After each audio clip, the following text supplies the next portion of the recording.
Bonjour tout le monde et bienvenue. Merci d'être avec nous en cette séance du Conseil d'arrondissement du 6 avril. Comme vous savez, on ne peut pas le manquer, tout le monde est confiné chez soi ces temps-ci. Alors, ça n'exclut pas les élus de l'arrondissement. Alors, on est ici avec vous, mais tous à partir de chez nous. Alors, bonjour. Je suis chez moi. Le directeur d'arrondissement aussi est avec nous. Tous les élus sont présents et avec nous, et notre greffier d'arrondissement. On a reçu plusieurs questions. On va les traiter à la fin, comme à l'habitude. Et avant de commencer la séance, j'aimerais juste lancer un mot de remerciement à tous ceux qui sont au front pour nous, aux gens dans les hôpitaux qui travaillent, aux infirmières, aux médecins, aux préposés, à ceux qui travaillent dans les CHSLD, ceux qui travaillent dans les épiceries, qui sont les camionneurs, qui font tous les services essentiels, qui travaillent dans les pharmacies. Un énorme merci. Vous êtes nos soldats en première ligne et toute la Chine vous remercie. Je tiens aussi à remercier tous les Lachinois qui, je constate, suivent les consignes, se protègent, marchent à plus que 2 mètres de distance des autres, ne se regroupent pas ensemble, sauf pour quelques rares exceptions que j'ai vues. Alors, je vous remercie énormément. Notre arrondissement n'est pas très touché, mais il faut continuer à être vigilant, continuer à prendre nos précautions, à nous protéger, à tousser dans le coude, à laver nos mains souvent. Et alors, merci beaucoup. Et on tient bon, puis ça va bien aller. Alors, on va commencer notre conseil. Alors, je vais demander à M. le greffier, qui est ici avec nous, d'aller au premier point. Oui, le point 10.01, l'adoption de l'ordre du jour. Alors, il est proposé par Michel Flannery et appuyé par Younes Boukala d'adopter l'ordre du jour. Alors, j'appelle le point suivant. Le point 10.02, l'approbation du procès-verbal de la séance ordinaire du Conseil d'arrondissement tenue le 9 mars 2020. Alors, proposé par Younes Boukala et appuyé par Micheline Rouleau, on approuve ici le procès-verbal de la dernière séance. J'appelle le prochain point. Le point 20.01, l'octroi d'un contrat à Néolect Incorporé, c'est le plus bas soumissionnaire conforme pour des travaux de réfection d'éclairage de rue, incluant le remplacement des unités d'éclairage et des contrôleurs. Sur la 52e avenue dans le quartier industriel de l'arrondissement de la Chine, c'est un montant maximal de 470 870 et 22 sous, toutes taxes incluses. Et on autorise une dépense totale de 517 957 et 24 sous. Ça a fait l'objet d'un appel d'offres public pour lequel il y a eu 4 soumissionnaires. Alors, nous accordons ici un contrat pour corriger des déficiences au niveau de l'éclairage de la 52e avenue dans le parc industriel. Alors, c'est entre la rue Fairway et le chemin Côte-de-Liesse. Alors, on l'apprasse non seulement les lampadaires, mais c'est l'unité d'éclairage, les travaux de réparation de base et des ancrages, la réfection de tous les conduits d'éclairage enfouis et le remplacement des câbles électriques. Alors, voilà, le prix est égal à notre estimé. J'appelle le point suivant.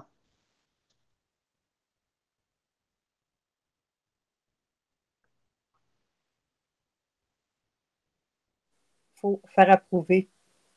Ah, excusez-moi, j'attendais le point suivant. Alors, c'est proposé par Micheline Rouleau et appuyé par Michel Flannery. J'appelle le point suivant.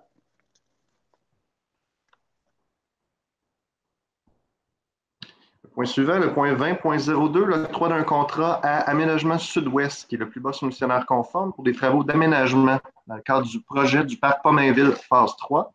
C'est un montant maximal de 321 879,41 toutes taxes incluses. Et on autorise une dépense totale de 354 067,35 sous.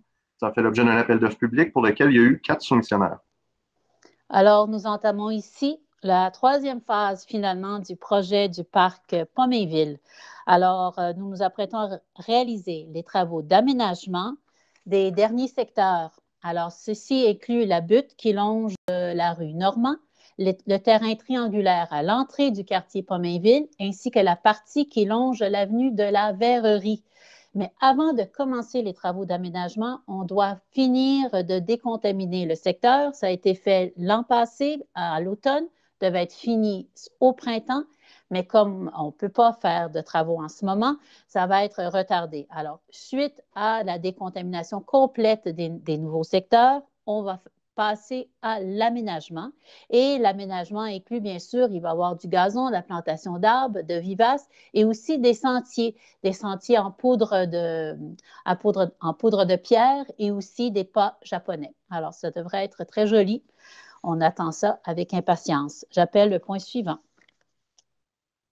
Ah, j'ai J'aurais encore besoin d'un oublié. proposeur Ben appuyeur, oui. oui, j'oublie. Alors, proposé par Michel Flannery et appuyé par Younes Boukala. Comme je ne vous vois pas, là, c'est difficile. OK, on y va. Donc, le point suivant, le point 20.03, l'octroi d'un contrat à construction CAPA incorporé, le plus bas soumissionnaire conforme. C'est pour des travaux de réfection des trottoirs pour l'arrondissement de la Chine au montant maximal de 593 686 et 6 sous, toutes taxes incluses, et autorisation d'une dépense totale de 694 612 et 69 sous. Ça fait l'objet d'un appel d'offres public pour lequel il y a eu 8 soumissionnaires. Alors ici, dans le but d'assurer la sécurité des piétons, nous faisons la réfection des trottoirs. Alors, ça va être fait sur les tronçons de rue où le planage et l'asphaltage seront effectués cette année, sur les trottoirs endommagés ou situés à des interventions au niveau des infrastructures ou pour répondre à des demandes de permis pour l'aménagement d'entrées charretières. Et également, on va aussi avoir des nouvelles installations pour nos parcs, d'installations de bancs et de chaises. Alors, ceux-ci ont besoin d'une base de béton qui sont aussi inclus dans ce contrat. Bien sûr, tout est arrêté pour l'instant, mais on recommenceront aussitôt que le gouvernement nous le permettra. J'ai encore. Je vais vous dire. C'est appuyé par Younes Boukala et proposé par Younes et appuyé par Micheline Rouleau. J'appelle le point suivant. Le point 20.04, la création d'un fonds d'urgence COVID-19 de la Chine d'un montant maximal de 30 000 pour offrir un soutien financier accéléré aux organismes communautaires et économiques de la Chine. Il y a également une délégation au directeur d'arrondissement de l'approbation des demandes de versement et de l'autorisation de dépenses. Alors, ce point-là, je vais le dire tout de suite, il est proposé par Micheline Rouleau et appuyé par Michel Flannery. Je vous le décris. Alors, la pandémie à laquelle nous faisons face depuis plusieurs semaines a un impact majeur sur notre population. Alors, les mesures sanitaires visant à la gestion de la COVID-19 ont amené plusieurs organismes communautaires sur notre territoire à réduire leurs services directs auprès de leur clientèle, en plus de se voir privés d'un nombre important de bénévoles. Plusieurs bénévoles chez nous ont 70 ans et plus. De plus, les organismes en développement économique, les petites entreprises et commerçants sont aussi lourdement affectés par la pandémie.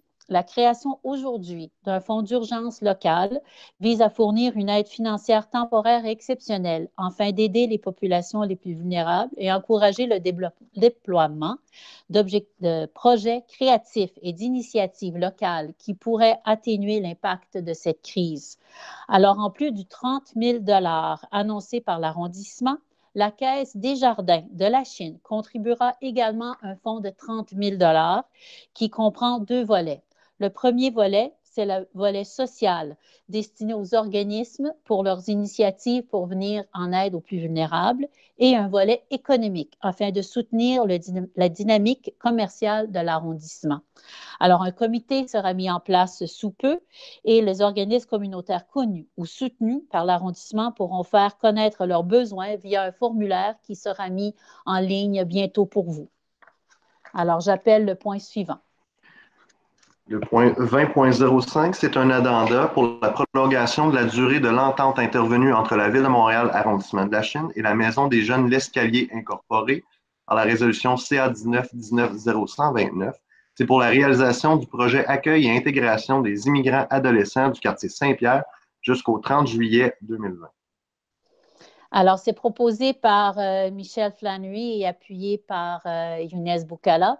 Alors, je vous explique qu'une prolongation a été accordée au projet accueil et intégration des immigrants adolescents du quartier Saint-Pierre. C'est un projet proposé par la Maison des jeunes L'Escalier. Ce projet devait débuter en mai 2019, mais ils ont eu beaucoup de problèmes à recruter du personnel. Il manque d'animateurs pour les jeunes. Alors, nous entérinons ici une prolongation de ce service destiné à l'inclusion sociale. J'appelle le point suivant. Le point 20.06, c'est une approbation des conventions entre la Ville de Montréal, arrondissement de Lachine, et deux organismes à but non lucratif et octroi de contributions financières au montant total de 56 928 dans le cadre de l'appel de projets locaux de sa politique de l'enfant de la Ville de Montréal. Alors, c'est proposé par Younes Boukala et appuyé par Micheline Rouleau. Alors ici, suite à l'appel de projet lancé en janvier dernier, les deux organismes suivants se sont qualifiés pour la réalisation de leur projet dans le cadre de la politique de l'enfant. Alors, il y a la Petite Maison Saint-Pierre pour son projet Travail de milieu pour les familles à Lachine et à Saint-Pierre. Et le deuxième, c'est le Comité de vie de quartier de Dovecourt, la COVIC, pour son projet COVIC Accès Jeunesse. J'appelle le point suivant. Le point 20.07, approbation des conventions entre la Ville de Montréal, arrondissement de Lachine et 7 organismes désignés dans le cadre de l'entente administrative sur la gestion du Fonds québécois d'initiative sociale, Alliance pour la solidarité entre la Ville, le MTESS, pour la période de 2018 à 2023 et octroi d'une contribution financière au montant total de 173 700,97 $. Alors, c'est proposé par Micheline Rouleau et appuyé par Michelle Flannery. Alors, dans ce plan d'action de gouvernement en matière de lutte contre la pauvreté et l'exclusion sociale, on donne différentes contributions financières au COVIC pour le projet de éco-transformation du quartier Dovecourt, volet agriculture urbaine pour 25 000 $. La Petite Maison de Saint-Pierre pour le projet Une communauté inclusive et diversifiée pour presque 29 000 $. Cumulus pour le projet de prévention de milieu, 28 000 $. Gram pour le projet L'éveil à la lecture, à l'environnement, au service des jeunes familles de la Chine, 24 700 $.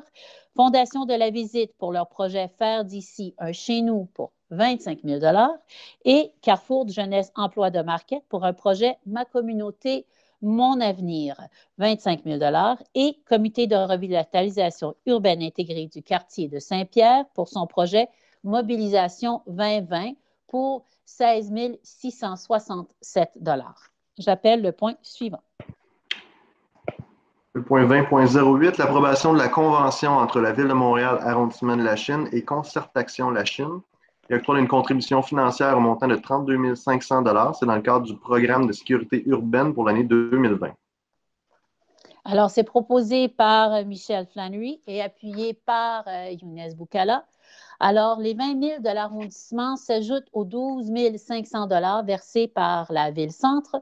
Cet argent permet le maintien en poste d'une coordonnatrice. Elle assure le partage d'informations entre l'arrondissement, la police, les pompiers, le CIUS de l'ouest de l'île et nos organismes locaux, afin de mieux connaître la réalité terrain et appliquer les bonnes pratiques en sécurité urbaine. Le casual nous permet de poser des actions concrètes pour améliorer la qualité de vie pour tous les Lachinois. Et à noter que le mandataire change depuis 2003. C'était la Maison des jeunes L'Escalier et c'est maintenant Concertation Lachine qui prend la relève et devient le mandataire officiel du casual. J'appelle le point suivant.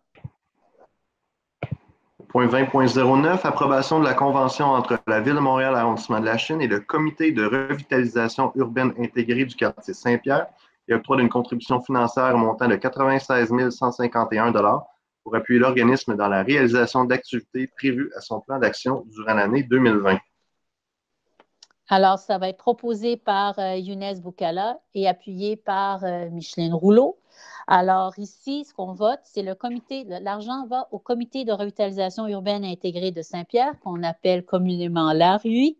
Alors, la RUI, depuis ses années d'existence, a réussi à implanter plusieurs projets structurants. Alors, je vous nomme ici que la Petite Maison Saint-Pierre et la caserne des jeunes. En plus d'organiser des fêtes du quartier, cet organisme s'implique dans la mobilisation citoyenne et la concertation locale, alors pour mettre de l'avant les besoins du quartier. Le renouvellement de cette entente leur permettra de continuer leur travail en s'affiliant maintenant à Concertation Lachine. Cette transformation de structure opérationnelle leur permettra d'être plus agiles, de se concentrer moins sur la gestion de l'organisme et davantage sur les enjeux du quartier. J'appelle le point suivant.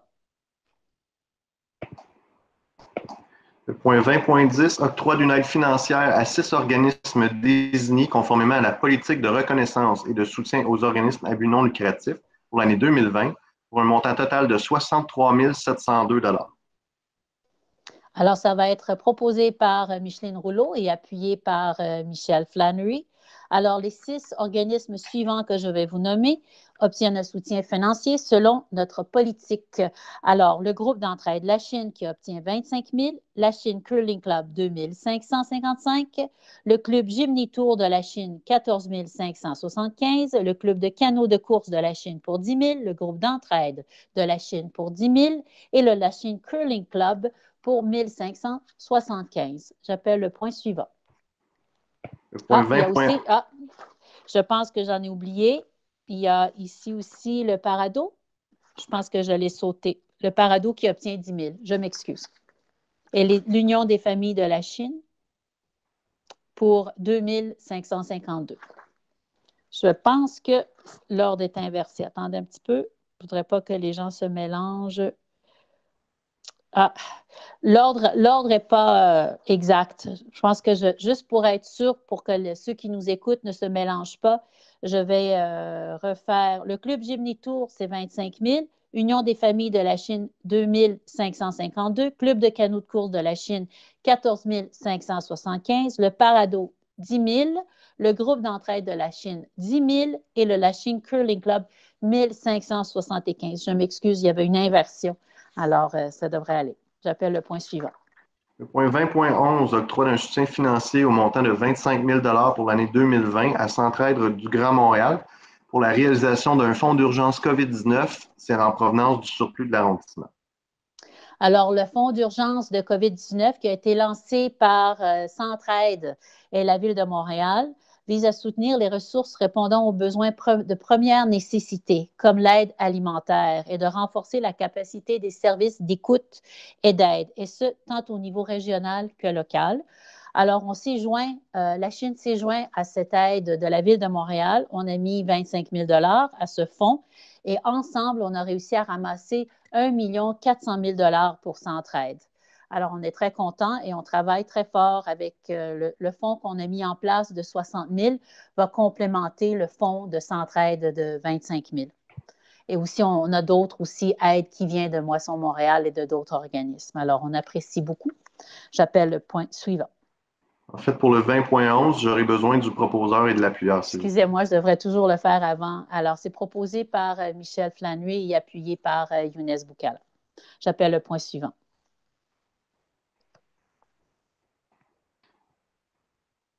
Le point 20.12, c'est un addenda, une modification du montant de la dépense relative aux améliorations locatives initiales dans le cadre du bail intervenu entre la Ville de Montréal, l'arrondissement de la Chine, et l'OBNL Regroupement de la Chine par la résolution CA 20-19-0040 pour un montant de 11 497,50 $, toutes taxes incluses.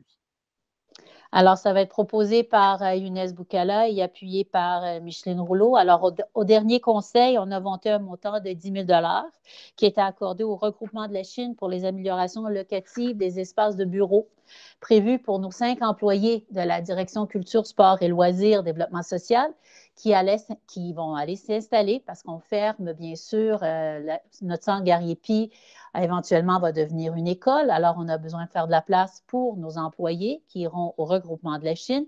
On avait fixé un montant de 10 000, mais parce qu'on n'avait pas ajouté les taxes. Alors, les taxes doivent être ajoutées, ce qui fait un montant total de 11 497,50 $. Ce n'est qu'une correction. J'appelle le point suivant. Le point 30.01, l'adhésion de l'arrondissement de la Chine au principe directeur de la vision, des objectifs et du plan d'action élaboré autour du travail de concertation sur la réalité des personnes en situation de précarité de la Chine par le Comité pour les personnes en situation de précarité du Casual. Alors, ça va être proposé par Micheline Rouleau et appuyé par Michel Flannery. Alors, l'arrondissement adopte ici un plan d'action qui vise à mieux rejoindre et aider les personnes vulnérables et isolées sur son territoire, en élargissant notre offre de services aux personnes vulnérables, en améliorant notre accueil, En créant un espace sécuritaire et en mettant en place un programme de prévention, nous créons un nouveau contrat social, un contrat inclusif avec une prestation de services sans jugement. Ce plan d'action est issu d'un groupe de travail de plusieurs organismes qui ont été pilotés par le CASUAL, notre comité d'action de sécurité urbaine de la Chine, en partenariat avec l'arrondissement. Et ensemble, nous désirons améliorer l'accompagnement des personnes en situation de précarité. Alors, ce plan d'action n'a jamais été plus pertinent dans cette période de crise. J'appelle le point suivant. Le point 30.02, acceptation de l'offre du Conseil de la Ville d'offrir au Conseil d'arrondissement, conformément à l'article 85 de la Charte de la Ville de Montréal Métropole du Québec, la prestation de services téléphoniques 311 et des courriels du BAM sur l'ensemble des plages horaires, soit les jours ouvrables, les soirs et les fins de semaine, ainsi que les jours fériés. Alors, ceci est proposé par Michel Flannery et appuyé par Younes Boukala. Alors, comme vous savez, le service du 311, il a été créé en 2007 et nous sommes présentement à nous restructurer pour l'améliorer. Alors, pour cette raison, nous allons transférer au service de la Ville-Centre parce que là, ils vont avoir beaucoup plus de personnel pour répondre au système. Il a été upgradé. Alors, nous, les filles qui travaillent au BAM vont pouvoir davantage se concentrer aux gens qui viennent parce qu'avant, elles devaient et répondre au courriel, et répondre au téléphone, et répondre aux gens qui venaient devant elles. Alors maintenant, on va continuer quand même d'offrir le service de vignettes et de stationnement, des médailles pour les chiens et chats, pour les bacs de recyclage ou de compost et la carte d'accès Montréal. Vous allez pouvoir quand même venir payer vos taxes, mais ça va être transféré. Les appels vont être maintenant sur de plus longues durées. Ils vont être de toute la journée et même le soir, tous les jours de l'année. Et il va aussi avoir un numéro pour les urgences en tout temps. Alors, le système, on veut l'améliorer. On veut améliorer aussi notre système de suivi des requêtes, qui a été une plainte, et on veut aussi améliorer le temps de réponse au système, parce qu'en ce moment, le quart des gens qui appellent abandonnent. Nous ne voulons pas avoir personne abandonné et on aimerait que tout le monde soit répondu et répondu à temps. Alors, on est dans un processus d'amélioration continue et nous espérons voir de l'amélioration dans les prochains mois à venir et dans la prochaine année. Alors, merci de faire ce travail et d'être solidaire avec nous. Merci. Est-ce que j'ai demandé... Oups, attendez. Est-ce que j'ai dit que ça a été appuyé par... Oui, j'appelle le point suivant. Le point 47.01, fermeture et retrait d'une série de lots situés au nord de la rue Sherbrooke entre la 7e et la 9e avenue dans l'arrondissement de la Chine. Alors, ça va être proposé par Younes Boukala et appuyé par Micheline Rouleau. Alors, l'an dernier, exactement en février 2019, nous avons reçu une offre d'achat de la commission scolaire Marguerite Bourgeois pour le centre communautaire Albert Gariepi, qui a déjà été auparavant une école. L'arrondissement de la Chine vit une croissance importante avec l'arrivée de nouvelles familles.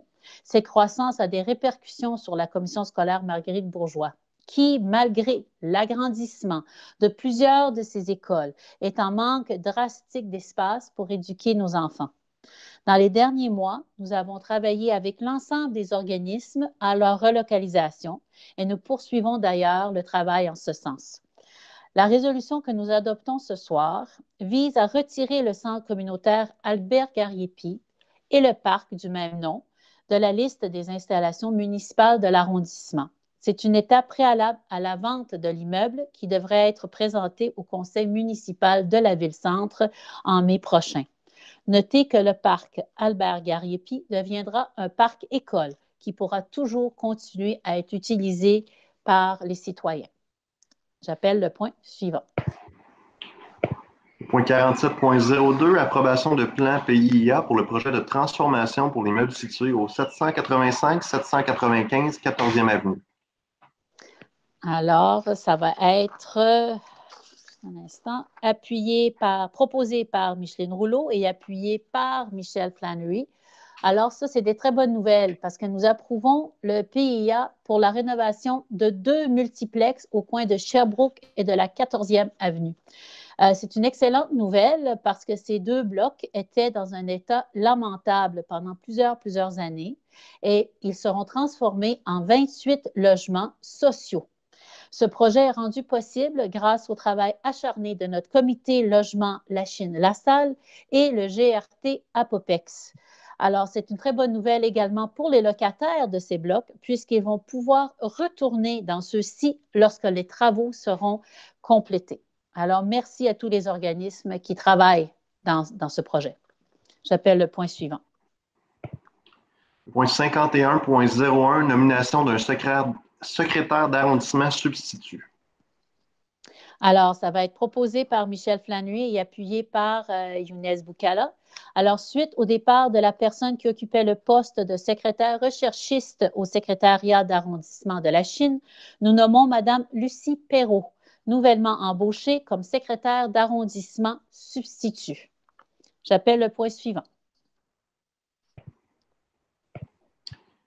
Point 51.02, réception de la liste de mouvements de personnel pour la période du 27 février 2020 au 31 mars 2020. Ça va être proposé par Younes Boukala et appuyé par Micheline Rouleau. Alors, comme à chaque mois, nous recevons aujourd'hui la liste du mouvement de personnel de l'arrondissement tel que soumis au règlement. J'appelle le point suivant. Point 51.03, renouvellement de mandat et nomination de nouveaux membres résidents au comité consultatif d'urbanisme de l'arrondissement de Lachine. Alors, ça va être proposé par Micheline Rouleau et appuyé par Michel Flannery. Alors, le mandat des membres résidents du comité consultatif d'urbanisme, notre CCU, se termine le 16 avril prochain. À cet effet, nous renouvelons aujourd'hui le mandat de 3 membres résidents sur un second mandat de 2 ans. Madame Mélanie Cherrier, Madame Julie-Louise Levasseur et Monsieur François Martineau. Alors, des urbanistes, designers et architectes qui continuent à siéger avec nous. Et nous nommons également 2 nouveaux membres résidents pour une période de 2 ans. Alors, Madame Jacqueline Cosse, qui a une grande expérience dans l'immobilier, et Monsieur Julien Surprenant-Legault, qui est également urbaniste. Alors, et nous nommons Martin Alix comme membre suppléant, également pour une durée de 2 ans. Et je souhaite remercier au nom de tout le conseil ces citoyens qui ont accepté de manière bénévole de se joindre au CCU de la Chine, qui a pour mission d'éclairer le conseil d'arrondissement sur des questions touchant le patrimoine, le zonage, le lotissement et l'intégration architecturale. Et du même coup aussi, je remercie les nombreux citoyens qui nous ont envoyé leur curriculum vitae et qui ont indiqué leur désir de participer à cet exercice. Malheureusement, on aurait aimé tout vous avoir, mais on a dû faire des choix difficiles. Alors peut-être dans 2 ans, ce serait à votre tour. N'arrêtez pas de nous écrire. J'appelle le point suivant. Point 70.01, période de questions des membres du conseil. Alors, avant de passer à la période de questions du conseil, moi, j'aimerais souligner 2 anniversaires ce mois-ci, celui de Martin Savard et celui de Stéphanie Houle. Et j'aimerais aussi souligner que Martin Savard, notre directeur d'arrondissement, ça fait 10 ans qu'il est avec nous et qu'il a joint l'arrondissement le jour de son anniversaire. Alors, bonne fête, Martin, et bonne fête, Stéphanie. Alors, je veux juste demander maintenant si quelqu'un souhaiterait prendre la parole parmi les conseillers. Non, ça va, Madame la mairesse. Ça va? D'accord. Alors, si personne ne prendra la parole, alors ce serait le tour des questions des citoyens.